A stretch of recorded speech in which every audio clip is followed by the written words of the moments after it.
नमस्कार दोस्तों, स्वागत है आपका टेक्नो डिफेंस अपडेट पे। तो दोस्तों मैं आप सबके लिए दोबारा से एक किया हुआ नया वीडियो लेकर आ चुका हूं और आज की इस वीडियो में हम जानेंगे HAL के HF-24 मारुत और साथ में तेजस फाइटर जेट के बारे में और क्या इंडियन एयर फोर्स कभी जो नेवल टेडी BF है उसके और का वेरिएंट को अपने बेड़े में शामिल करेगी और इसी के साथ जो इंडियन नेवी की LPD शिप की आवश्यकता है उसका क्या हुआ, ये शिप कब तक बन करके तैयार होंगे और कब तक ये इंडियन नेवी में शामिल होंगे और साथ में भारत क्यों अमेरिकन F-15 को नहीं लेता है, क्या कारण है अमेरिकन F-15 को ना लेने के, और इस सब के साथ हम Sky Sabre air defence system के बारे में भी जानेंगे। तो चलिए दोस्तों अपनी वीडियो को शुरू करते हैं, लेकिन उससे पहले आप भी अपने जो क्वेश्चंस हैं उन्हें कमेंट सेक्शन में लिख सकते हैं ताकि मैं अगले वीडियो में उनको कवर कर सकूं। तो चलिए दोस्तों शुरू करते हैं। तो दोस्तों सबसे पहला सवाल आ जाता है देव प्रीतम जी की तरफ से, जो कहते हैं please make a video on HAL Marut versus Tejas. तो देखिए दोस्तों, सबसे पहले तो जो HAL का HF-24 मारुत है उसके बारे में थोड़ा सा जान लेते हैं। तो जो HAL का HF-24 मारुत एयरक्राफ्ट था तो इसे भारत के पहले स्वदेशी फाइटर बॉम्बर एयरक्राफ्ट के तौर पर बनाया गया था, जिसे HAL ने 60 के दशक में बनाया था।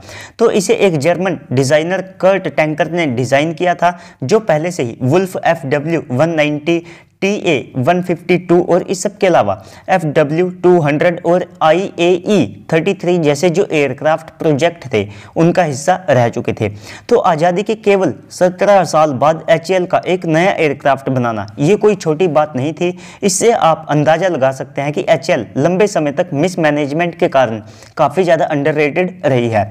और इस सब के बाद जो HAL का ये जो HF मारुत था, इसने 1971 की वॉर में पाकिस्तान के एक F-86 सेबर को भी मार गिराया था। और इस सब के साथ जो इजिप्ट है उसने इस फाइटर जेट को एक टेस्ट बेड के तौर पर भी यूज किया। तो ऐसे लगभग 147 जो एयरक्राफ्ट थे उनको इंडियन एयरफोर्स को दिया गया था, जो कि काफी ज्यादा डिसेंट नंबर था। लेकिन प्लान जो है वो हमेशा की तरह 215 एयरक्राफ्ट का किया गया था, लेकिन 1990 आते आते इनको रिटायर करना पड़ा। और इस सब के साथ आजादी के इतने कम समय में एक नया एयरक्राफ्ट बनाना तो ये किसी बड़ी सफलता से कम नहीं था। तो चलिए दोस्तों अब हम दोनों का एक छोटा सा कंपैरिजन कर लेते हैं।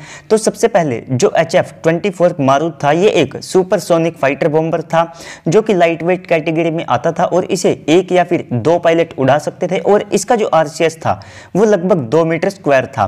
और इसके बाद इसका जो एम्प्टी वेट था वो 6200 किलोग्राम और maximum take off weight 11000 kilogram तक था।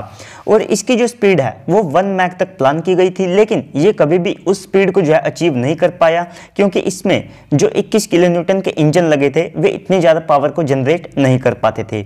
और इस सब के अलावा इसकी जो कॉम्बैक्ट रेंज है वो 400 kilometre, rate of climb 22 metre per second था। और इसमें हार्ड पॉइंट जो थे वे 4 से लेकर के 5 थे, जिनके ऊपर ये 2.5 से लेकर के 3 टन तक का जो वेपन पेलोड है उसे ले जाने में सक्षम था। तो ये 68 mm के जो रिट्रैक्टेबल रॉकेट है उनको ले जा सकता था। 1800 किलोग्राम के जो बॉम्ब्स है उनको ये अपने साथ कैरी कर सकता था। तो इसे फाइटर बॉम्बर के तौर पर इसलिए जाना जाता था क्योंकि उस समय कुछ खास जो BVR मिसाइलें या फिर एयर टू एयर मिसाइलें थे वे नहीं आई थी। और इस सब के अलावा इसकी कम स्पीड होने के बावजूद भी ये कभी एयर डिफेंस सिस्टम का शिकार नहीं बना।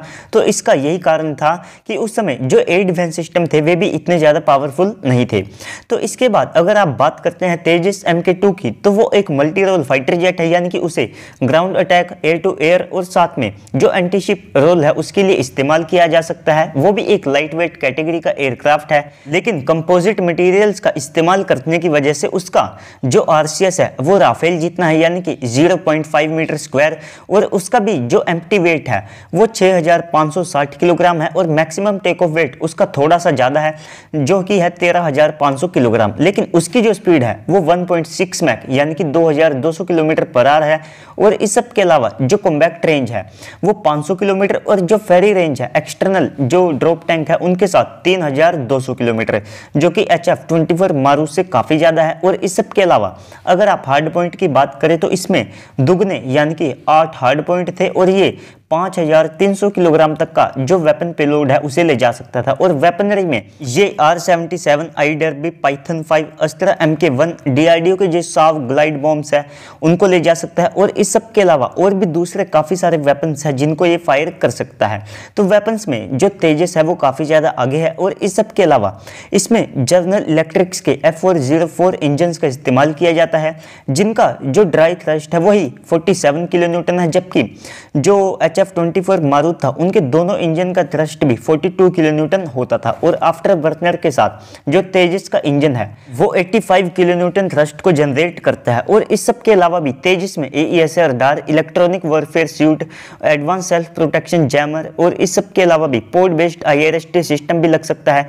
जो IFR प्रोब है वो भी इसमें है, ऑन बोर्ड ऑक्सीजन जनरेटर भी है। तो तेजस उससे काफी ज्यादा आगे है क्योंकि वो एक 60 के दशक का एयरक्राफ्ट है, जबकि तेजस आज की तारीख का फाइटर जेट है। तो दोस्तों दोनों के बीच वैसे कोई कंपैरिजन नहीं बनता है, लेकिन केवल जानकारी के लिए मैंने आप सबको दोनों के बारे में बता दिया, क्योंकि दोनों में ऑलमोस्ट जनरेशंस का जो है डिफरेंस आ जाता है। दोनों के रडार, एवियोनिक्स, वेपन पैकेज में जमीन आसमान का फर्क है। लेकिन जो आप HF-24 मारुत को देखते हैं तो वो एक ब्राइट शुरुआत थी। तो दोस्तों इससे अगला सवाल आ जाता है कुंज शाह जी की तरफ से, जो कहते हैं और का पॉसिबिलिटी इन इंडियन एयरफोर्स। तो देखिए दोस्तों, जब तक जो टेडबीएफ सामने आया था तो एक लंबे समय तक रिपोर्ट किया गया था कि जो इंडियन एयरफोर्स है वो इसके एक वेरिएंट को जो है लेगी, जिसे ओमनी रोल कॉम्बैक्ट एयरक्राफ्ट के नाम से जाना जाता था, यानी कि ओरका। लेकिन जो टेडबीएफ है वो एक 26 टन क्लास का होगा, जबकि जो ओरका है उसे 24.5 टन क्लास का बना दिया जाएगा इंडियन एयरफोर्स के लिए। लेकिन उसके बाद से इसको लेकर के कुछ खास अपडेट नहीं आई है। इंडियन एयरफोर्स के पास उतने ज्यादा फंड्स भी नहीं है कि वे एक ही टाइम में तेजस MK2M का जैसे जो फाइटर जेट है उसको भी फंडिंग करे और साथ ही साथ जो स्क्वाड्रंस है उसको बढ़ाए और जो मौजूदा स्क्वाड्रंस है उनको भी मेंटेन रखे। और अगर आप भविष्य की बात करें तो 2030 तक जो भारत की GDP है वो लगभग 8 ट्रिलियन US की मानी जाती है कि हो सकती है। और अगर हम जितना % आज अपने डिफेंस के ऊपर खर्च करते हैं, अगर उस समय भी इतना ही करें तो हमारा जो टोटल डिफेंस बजट है वो 140 से लेकर के 150 बिलियन US तक जा सकता है, जिससे जो इंडियन एयरफोर्स की मीडियम वेट कैटेगरी में एक ट्विन इंजन एयरक्राफ्ट की जो रिक्वायरमेंट है वो ओरका से पूरी की जा सकती है, क्योंकि उस समय जो बजट है वो इतना बड़ा इशू इंडियन एयरफोर्स के लिए नहीं होगा। और इस सब के बाद भी अगर इंडियन एयरफोर्स 42 स्क्वाड्रन की संख्या को एक्सटेंड करती है कि हमें जो 42 नहीं 45 या फिर 50 या फिर 42 जो स्क्वाड्रन्स है उनकी आवश्यकता है, तो वहां पर एमका से बेटर ऑप्शन जो है वो ओरका निकल करके आएगा, क्योंकि 5th जनरेशन एयरक्राफ्ट काफी ज्यादा कॉस्टली होते हैं। तो 4.5 जनरेशन के एयरक्राफ्ट यहाँ पर काफी ज्यादा फिट बैठेंगे। और इस सब के बाद ऐसा भी नहीं है कि जो नेवल फाइटर जेट है उसको इंडियन एयरफोर्स के लिए बनाने में काफी ज्यादा लंबा समय लगेगा, इसमें बहुत ही कम समय लगेगा। तो अगर इंडियन एयरफोर्स चाहती है तो उनको केवल कुछ ही सालों में जब टेडीबीएफ बनकर के तैयार होगा तब वे इसके ओरका के वेरिएंट को ले सकते हैं। तो यहाँ पर ये कोई ज्यादा बड़ा इशू नहीं है। तो दोस्तों इसके बाद अगला सवाल आ जाता है रजत तिवारी जी की तरफ से, जो कहते हैं 4 LHD का क्या हुआ। तो देखिए दोस्तों, इंडियन नेवी ने पहले 2 जो LHD है उनको खरीदने का प्लान किया था, लेकिन उसके बाद इस टेंडर को स्क्रैप करने के बाद इंडियन नेवी ने दोबारा आज से 4 महीने पहले 4 जो LPD है उनके लिए RFI को जारी किया था, जहां पर जो डिमांड, रिक्वायरमेंट्स और साथ में जो फीचर्स मांगे गए हैं वे ऑलमोस्ट LHD के ही हैं, लेकिन जो LPD है उसको यहां पर सामने रखा है।